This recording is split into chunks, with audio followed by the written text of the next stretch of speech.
بسم اللہ الرحمن الرحیم۔ السلام علیکم دوستو، دنیا بھر کی خبروں میں آج آپ سنیں گے، لیکن اس سے پہلے اگر ہو سکے تو لائک اور سبسکرائب کا بٹن ضرور دبا لیں۔ شکریہ۔ امریکی سینیٹر برنی سینڈرز نے غزہ کے خلاف صہیونی حکومت کے حملوں میں اس ہفتے شہید ہونے والوں کی تعداد کی جانب اشارہ کرتے ہوئے کہا ہے کہ اب نیتن یاہو کی جنگی مشن کے لیے پیسے نہیں ہیں۔ برنی، جو ایک عرصے سے صہیونی حکومت کی فوجی مدد کرنے کا مطالبہ کر رہے ہیں، کہا کہ امریکہ کو غزہ میں نیتن یاہو کی جنگ کے لیے مالی مدد دینا بند کر دینا چاہیے۔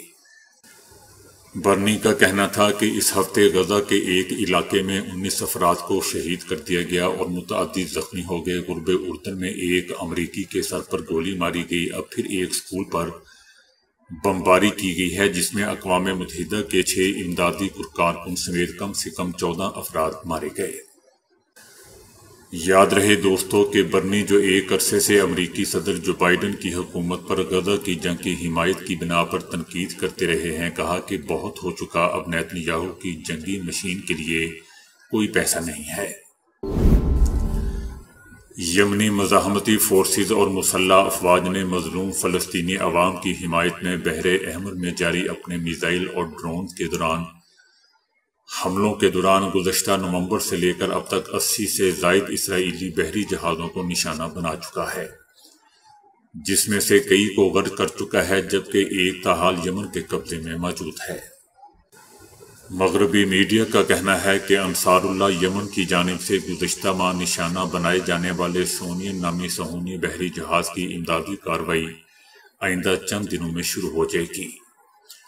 صہیونی بحری جہاز میں تقریباً 10 لاکھ بیرل خام تیل موجود ہے۔ اس حوالے سے 7 ستمبر کے روز اقوام متحدہ میں ایرانی نمائندہ دفتر نے مذکورہ تیل بردار بحری جہاز تک امدادی بحری جہازوں کو رسائی کے لیے انصار اللہ یمن کے ساتھ طے پائے جانے والے معاہدے کا اعلان کیا تھا۔ پاکستانی حکومت نے ٹیکس دہندگان کی گردنوں کے گرد پھندا مزید تنگ کرنے کے لیے تیاری مکمل کر لی ہے۔ حکومت نے انکم ٹیکس ریٹرن کی موجودہ فائلرز کے لیے اثاثے خریدنے کے حق میں انکار کرنے کے لیے قانونی ترامیم تیار کر لی ہیں۔ یہ اس صورت میں ہوگا کہ اگر ان کا اعلان کردہ نقد بیلنس اور آمدنی نئے اثاثوں کی لاگت سے کم ہوگی۔ تجزیہ کے بعد معلوم ہوا ہے کہ 60 lakh income tax return file کرنے والوں میں سے بمشکل 45,000 پاکستانی 10 ملین روپے سے زائد کی سالانہ آمدنی ظاہر کر رہے تھے۔ ٹیکس حکام کے مطابق حکومت کا خیال ہے کہ موجودہ تقریباً 60 لاکھ فائلر میں سے زیادہ تر ایف بی آر کے پاس جمع کرائے گئے سالانہ گوشواروں میں اپنے اثاثوں اور آمدنیوں کو کم ظاہر کر رہے ہیں۔ حکومت کا نان فائلرز کی جانب سے اثاثوں کی خریداری پر زیادہ ٹیکس وصول کرنے کا فیصلہ ٹیکس کی تنگ بنیاد اور فائلرز کی جانب سے کم ٹیکس دینے کی وجہ سے ہے۔ فائلرز کو بینکوں سے اپنا کیش بیلنس نکالنے سے بھی اس صورت میں روکا جا سکتا ہے اگر ان کی مجموعی نقد رقم ان کے ٹیکس گوشواروں میں دکھائی گئی رقم سے کم ہوگی۔ پاکستان کے صنعت کاروں نے پہلے ہی بیرون ملک اپنے کاروبار شروع کر دیے ہیں اور لوگ بھاری ٹیکسوں سے دور رہنے کے راستے تلاش کر رہے ہیں۔ اس صورتحال نے تنخواہ دار اور کاروباری افراد کی کمر توڑ کر رکھ دی ہے۔ تنخواہ دار افراد اپنے مجموعی تنخواہ کا 39% تک ٹیکس ادا کرتے ہیں اور کاروباری افراد کے لیے یہ تناسب ان کی خالص آمدنی کا تقریباً 50% تک ہے۔ نان فائلرز کو جائیداد خریدنے کے حق سے بھی محروم کیا جا سکتا ہے، تاہم یہ واضح نہیں ہے کہ آیا حکومت مضبوط لابیوں کے دباؤ کے باعث اس سفارش پر عمل درآمد کرنے کی متحمل ہو سکتی ہے یا نہیں۔ ایف بی آر ان کاروباری افراد کا پیچھا کرنے کا ارادہ رکھتا ہے جو پہلے سے فائلرز ہیں لیکن مفروضے کے مطابق وہ واجب الادا ٹیکس ادا نہیں کر رہے۔ فائلر کاروباری افراد کی تعداد 3.7 ملین ہے اور ان میں سے 2.4 ملین نے گزشتہ سال انکم ٹیکس ادا نہیں کیا۔ صرف 20,000 نے سالانہ آمدنی 10 ملین روپے سے زیادہ ظاہر کی ہے۔ دیگر 9,21,000 نے سالانہ آمدنی 10 ملین روپے سے کم ظاہر کی ہے۔ FBR حکام کے مطابق 20 لاکھ تنخواہ دار طبقے کے فائلرز میں سے تقریباً 6,30,000 سالانہ 6 لاکھ آمدنی کی حد سے نیچے تھے۔ عالمی ادارہ صحت نے کہا ہے کہ غزہ جنگ میں اب تک تقریباً 1/4 زخمیوں کی زندگیاں ہمیشہ کے لیے تبدیل ہو چکی ہیں۔ انہیں تمام زندگی اس زخم، درد اور تکلیف کے ساتھ جینا ہوگا۔ عالمی ادارہ صحت کی نئی رپورٹ میں انکشاف کیا گیا ہے کہ 7 اکتوبر سے جاری غزہ میں جنگ کے زخمیوں میں سے 1/4 کو ایسی چوٹیں آئی ہیں جو کبھی زندگی میں ٹھیک نہیں ہو سکیں گی۔ کئی لوگوں کی ریڑھ کی ہڈی ٹوٹ چکی ہے اور عمر بھر کے لیے معذور ہو چکے ہیں۔ اسی طرح کے متعدد دماغی چوٹیں آئی ہیں اور اکثر بری طرح جھلس چکے ہیں۔ رپورٹ میں کہا گیا ہے کہ ایسے زخم عمر بھر مکمل طور پر صحت یاب نہیں ہو سکیں گے، لیکن ان کو معاشرے کا فعال فرد بنانے کے لیے WHO سمجھتا ہے کہ انہیں طویل مدت تک بحالی کی خدمات فراہم کی جائیں۔ غزہ میں 36 ہسپتالوں میں سے صرف 17 باقی رہ گئے ہیں، وہ بھی جزوی طور پر کام کر رہے ہیں۔ فیصل واڈا کا کہنا ہے کہ عمران خان جیل میں ہی رہیں تو فائدے میں ہیں۔ عمران خان جیل سے باہر آئے تو ان کی کہانی ختم ہو جائے گی۔ ان کا کہنا تھا کہ عمران خان کا جیل میں رہنا ہی ان کے فائدے میں ہے۔ جیل توڑنے کی بات کرنے والے ان کی زندگی کی ضمانت کیسے دیں گے؟ فیصل واڈا کا کہنا تھا کہ مراد سعید وہ طوطا ہے جس میں 2 بندوں کی جان ہے۔ مراد سعید چھپا ہوا کیوں ہے، وہ سامنے کیوں نہیں آتا؟ سابق DGISI لیفٹیننٹ جنرل ریٹائرڈ فیض حمید سارا ملبہ عمران خان پر ڈالیں گے۔ فیض حمید اور علی امین گنڈا پور کی باہمی گفتگو سامنے آ چکی ہے۔ گنڈا پور کے خلاف پرچہ کٹ چکا ہے، ان کے خلاف کارروائی ہونی چاہیے۔ فیصل واڈا کا کہنا تھا کہ گنڈا پور نے پہلے کہا کہ کسی کا باپ عمران خان کو گرفتار نہیں کر سکتا، اب وہی کہہ رہا ہے کہ کسی کا باپ بھی ان کو ملٹری ٹرائل سے نہیں لا سکتا۔ امریکہ کے اسٹیٹ ڈپارٹمنٹ نے چینی ریسرچ انسٹی ٹیوٹ اور متعدد کمپنیوں پر اپنے گہرے دوست پاکستان کے جوہری میزائل پروگرام کو مواد فراہم کرنے کا الزام عائد کرتے ہوئے پابندیاں عائد کر دی ہیں۔ امریکہ نے الزام عائد کیا ہے کہ بیجنگ ریسرچ انسٹی ٹیوٹ of automation formation building industry نے پاکستان کے ساتھ شاہین 3 اور ابابیل سسٹم اور ممکنہ طور پر بڑے نظام کے لیے راکٹ موٹرز ٹیسٹنگ کے لیے کام کیا ہے۔ امریکی پابندیوں کی زد میں چینی کمپنیوں کے علاوہ چینی شہری بھی آگے ہیں۔ امریکی اسٹیٹ ڈپارٹمنٹ نے مذکورہ کمپنیاں اور شہری پر الزام عائد کیا ہے کہ انہوں نے پابندیوں کے باوجود میزائل ٹیکنالوجی آلات منتقل کیے ہیں۔ امریکہ کا کہنا ہے کہ آج کی پابندیوں سے یہ آشکار ہوتا ہے کہ امریکہ ایٹمی پھیلاؤ اور جہاں کہیں بھی ہونے والے مواد کی منتقلی سے متعلق سرگرمیوں کے خلاف اقدامات جاری رکھے گا، اس پر پابندیاں لگیں گی۔ امریکہ نے دوستو اکتوبر 2023 میں بھی 3 چینی کمپنیوں پر پاکستان کے پروگرام کو مواد بیچنے کے الزام پر پابندیاں عائد کر دی تھیں۔ دوستو پاکستان کا ایٹمی پروگرام پرامن اور صرف دفاعی مقاصد کے لیے ہے۔ امریکہ کی جانب سے ایک طرف دوستی اور دوسری جانب دشمنی کھلی منافقت کے سوا کچھ نہیں۔ پاکستان کے حکمران کو اب امریکہ کی اصلیت جان لینی چاہیے۔ مقبوضہ فلسطین میں صہیونی وزیر اعظم نیتن یاہو اور ان کی کابینہ کے خلاف دوستو مظاہروں کا سلسلہ ابھی بھی جاری ہے۔ صہیونیوں نے نیتن یاہو ان کی کابینہ کی جانب سے تحریک حماس سمیت فلسطینی گروپوں کے ساتھ قیدیوں کے تبادلے کے سمجھوتے پر دستخط نہ کیے جانے کے خلاف مقبوضہ فلسطین کی اہم سڑکوں پر احتجاجی مظاہرے کیے ہیں۔ صہیونی قیدیوں کے خاندانوں کا مطالبہ ہے کہ صہیونی حکومت وقت برباد کیے بغیر کسی بھی قیمت پر حماس کی قید میں موجود صہیونی قیدیوں کو رہا کروائے اور غزہ پر لا حاصل حملوں سے دستبردار ہو جائے، جس کا فلسطینیوں کے ساتھ ہی قیدیوں کو مارنے کے سوا کوئی نتیجہ نہیں نکل رہا۔ سابق صدر ٹرمپ نے ڈیموکریٹ امیدوار کملا ہیرس کے ساتھ ایک اور مباحثہ کرنے سے انکار کر دیا ہے۔ ان کا کہنا ہے کہ کملا ہیرس کے ساتھ ایک اور مباحثے میں حصہ نہیں لوں گا۔ ایک مباحثہ جون میں جو بائیڈن اور دوسرا کملا ہیرس کے ساتھ ہوا ہے۔ سابق امریکی صدر ٹرمپ نے مزید کہا کہ اب کوئی تیسرا مباحثہ نہیں ہوگا۔ دوسری جانب ٹرمپ سے مباحثے کے بعد کملا ہیرس نے 24 گھنٹے میں $4.70 جمع کر لیے۔ پاکستان اور افغانستان سرحد پر افغان طالبان کی بلا اشتعال جارحانہ کارروائی دونوں برادر ملکوں کے درمیان دوستوں خوشگوار دوستانہ تعلقات کے خواہش مند ہر پاکستانی کے لیے تشویشناک ہے۔ جیسا کہ ہم جانتے ہیں کہ پاکستانی چیک پوسٹوں پر بلا اشتعال کی گئی فائرنگ پر پاک فوج کی جوابی فائرنگ سے 8 افغان طالبان ہلاک اور 16 کے قریب زخمی ہو گئے۔ ہلاک ہونے والوں میں کمانڈر خلیل اور جان محمد بھی شامل تھے۔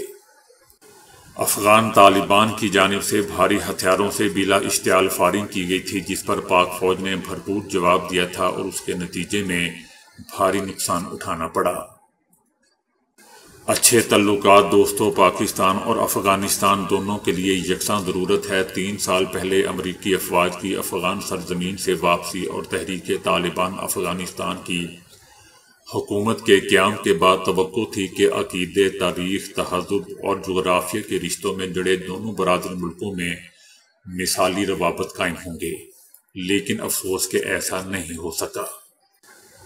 اس کی بنیادی وجہ یہ ہے کہ تحریک طالبان پاکستان کی تخریب کاری کی کارروائیاں ہیں جن کے لیے پاکستانی ذرائع کے مطابق افغان سرزمین استعمال کی جاتی ہے۔ اگرچہ افغان حکومت اسے تسلیم نہیں کرتی، تاہم افغان طالبان کی بلا اشتعال جارحیت پر تو بہر صورت افغان حکومت جواب دہ ہے۔ افغانی طالبان کا کہنا ہے کہ پاکستان کے ساتھ بھائی چارے کے تعلقات کی خواہش رکھتے ہیں، جو بلا شبہ دونوں ملکوں کے مفادات کا تقاضا ہے۔ لہذا معاملات کی بہتری کے لیے بلا تاخیر باہمی گفت و شنید کا راستہ اختیار کیا جانا چاہیے۔ علی امین گنڈا پوری نے دوستو جب سے وزیر دفاع خواجہ آصف کے باپ کا نام لیا ہے، خواجہ آصف اس دن سے ایکشن میں ہے۔ خواجہ آصف کا کہنا ہے کہ علی امین گنڈا پوری ساری رات کو حصار کمپلیکس میں معافیاں مانگتا رہا۔ ہم نہیں پوچھتے، یہ خود ہی پوچھے کہ وہ کیا کرتا رہا۔ گنڈا پور 2 نمبر آدمی ہے، اس پر بھروسہ نہ کریں۔ ان کا کہنا تھا کہ ہم نے بھی 6-7 مہینے جیلیں کاٹی ہیں، مجھے نہیں پتا کہ پارلیمنٹ کے اندر سے بھی گرفتاری ہوئی۔ مجھے لگتا ہے کہ باہر سے ہوئی ہے، سیاسی ورکر کی بھی ایک عزت ہوتی ہے، شان سے گرفتاری دیں۔ میری بھی جیل میں ہتھ کڑی لگے ہوئے اپنے بچوں سے ملاقات ہوتی تھی۔ پاکستان میں نہیں ایسا ہوتا بلکہ ہر ملک میں ہوتا ہے۔ اسرائیل کے شہر رملہ میں ایک بڑے سٹور اور رہائشی عمارت کے سامنے کھڑی کار میں ہونے والے دھماکے میں 4 افراد ہلاک اور کم از کم 8 زخمی ہو گئے۔ کار میں بھاری مقدار میں بارود مواد بھرا ہوا تھا جو دھماکے سے پھٹ گیا۔ کار میں کوئی شخص موجود نہ تھا اور نہ ہی یہ معلوم ہو سکا کہ یہ کار کس کی تھی۔ اسرائیلی پولیس کا کہنا ہے کہ ہلاک اور زخمی ہونے والے راہگیر تھے جو کار کے قریب سے گزر رہے تھے، ان میں خواتین اور بچے بھی شامل تھے، جبکہ ہلاکتوں میں اضافے کا خدشہ ظاہر کیا جا رہا ہے۔ تاحال حماس سمیت کسی گروپ نے حملے کی ذمہ داری قبول نہیں کی۔ یاد رہے دوستو کہ اسرائیل کے 7 اکتوبر سے جاری غزہ پر حملوں کے دوران یہ اسرائیلی سرزمین پر کی گئی سب سے بڑی کارروائی ہے، جسے اسرائیل کی وحشیانہ بمباری کا رد عمل قرار دیا جا رہا ہے۔ غزہ میں جاری بمباری میں شہید ہونے والے فلسطینیوں کی تعداد 41,000 سے تجاوز کر گئی ہے، جبکہ زخمیوں کی تعداد 95,000 سے زیادہ ہے۔ شہید اور زخمی ہونے والوں میں نصف تعداد خواتین اور بچوں کی ہے۔ دماغی قوت اور سکون کے لیے مراقبے کو ہزاروں برس استعمال کیا جا رہا ہے۔ اب ایک تحقیق سے انکشاف ہوا ہے کہ روزانہ تھوڑے وقت کا مراقبہ صرف 8 ہفتوں میں اپنا اثر دکھاتا ہے، اور دماغی سرکٹ تبدیل ہونے سے اس کے فوری فوائد حاصل ہوتے ہیں۔ انسان سینکڑوں برس سے مراقبے سے مستفید ہوتا رہا ہے۔ مسلسل مراقبہ کرنے والے کہتے ہیں کہ اس سے دماغ میں خیالات کا شور کم ہوتا ہے اور نفسیاتی سکون ملتا ہے، لیکن اب تک اس کے سائنسی ثبوت خال خال ہی ملتے تھے۔ لیکن اب ماہرین نے رضاکاروں پر اس کے تجربات کیے ہیں اور چند ہفتوں میں سروے میں شامل رضاکاروں کے دماغی سرکٹ میں تبدیلی دیکھی گئی، اور انہوں نے اس کا بہتری کا اعتراف بھی کیا ہے۔ اس تحقیق میں شامل کمپیوٹر سائنسز کے لیکچرار جارج خود ایک عرصے سے مراقبہ کرتے رہے ہیں اور ان کے پاس اس کے کئی سرٹیفکیٹس بھی موجود ہیں۔ انہوں نے اپنی یونیورسٹی کی پروفیسر وائی ینگ وائی کے ساتھ مل کر یہ تحقیقات کی ہیں، جو ایک عرصے سے MRI اور دیگر دماغی سکین سے الزائمر سمیت کئی دماغی امراض پر تحقیقات کر رہی ہیں۔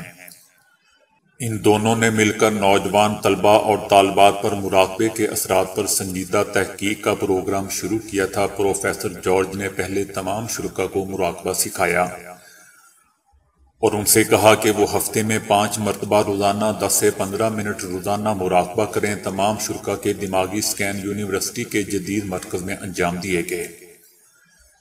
اس میں یونیورسٹی کے بہترین طالب علم شامل کیے گئے تھے جو اساتذہ کے حکم پر عمل کرتے تھے اور اس کام کو ختم کرنے میں دلچسپی بھی رکھتے تھے۔ پروفیسر جارج نے بتایا کہ اس تحقیق کے رزلٹ جنرل سائنٹیفک رپورٹس میں شائع ہوئے ہیں۔ اس سے ایک اہم انکشاف یہ ہوا ہے کہ مراقبے سے مختلف دماغی کیفیات اور اس کے درمیان سوئچنگ آسان ہو جاتی ہے۔ ان میں سے 2 دماغی کیفیات بہت ہی اہم ہیں، جن میں سے ایک ڈیفالٹ موڈ میں ہے، جس میں دماغ جاگتے ہوئے آرام کی کیفیت میں رہتا ہے، یا پھر وہ خیالی پلاؤ پکاتا رہتا ہے۔ دوسرا اٹینشن نیٹ ورک ہے، جس میں دماغ کی توجہ ایک ہی طرف ہوتی ہے۔ جن افراد نے مسلسل 2 ماہ کا مراقبہ کیا، ان کے دماغ میں ایسی لچک پیدا ہوئی کہ وہ دماغ کے دونوں کیفیات کو بہت تیزی سے بدل سکتے تھے، اور یہ صلاحیت ہمارے لیے بہت ہی مفید ثابت ہوتی ہے، یعنی مراقبہ بھٹکے ہوئے ذہن کو فوری طور پر توجہ اور ارتکاز کی جانب لے جاتا ہے۔ اس صلاحیت کے بہت سے فوائد حاصل ہوتے ہیں۔ پولینڈ کی 2 کمپنیوں نے باہمی اشتراک سے ایسا تارکول تیار کر لیا ہے جس میں سے خوشبو آتی ہے اور سڑک بنانے والے کارکنان کو ایک خوشگوار احساس ہوتا ہے۔ ان کمپنیوں کا کہنا ہے کہ سڑکیں بناتے دوران عام استعمال ہونے والے تارکول میں اگرچہ کچھ خاص مضر اجزاء نہیں ہوتے، لیکن گرم تارکول سے اٹھتی ہوئی بدبو وہاں کام کرنے والے مزدوروں اور دوسرے کارکنان مسلسل ایک ناگوار احساس میں مبتلا رہتے ہیں۔ نئے تارکول میں ایسے قدرتی اور مصنوعی خوشبودار تیل ملائے گئے ہیں جو ایک طرف تارکول کی بدبو ختم کرتے ہوئے اسے خوشبودار بناتے ہیں اور دوسری جانب وہ تارکول کی مضبوطی اور پائیداری بھی متاثر نہیں ہونے دیتے۔ سڑک بنانے والے کارکنوں کا کہنا تھا کہ انہیں پھولوں جیسی خوشبو والے ماحول میں کام کرتے ہوئے بہت ہی مزہ آ رہا تھا۔ بیوڈی میکس کمپنی کا کہنا ہے کہ تارکول کو خوشبودار بنانے والے یہ اجزاء بہت جلد بڑے پیمانے پر فروخت کے لیے پیش کر دیے جائیں گے، اور اس کے بعد ہماری سڑکیں پھولوں کی طرح مہکیں گی۔ لیکن دوستو، کمپنی نے یہ نہیں بتایا کہ اگر پاکستان کی سڑکوں کی طرح کبھی گٹر کا پانی جمع ہو جائے تو کیا وہ پھر بھی مہکیں گی؟ یقیناً مہکیں گی، لیکن پھولوں کی طرح نہیں۔ تو دوستو، ابھی کے لیے اتنا ہی۔ ویڈیو کو لائک اور شیئر کرنے کا بہت بہت شکریہ۔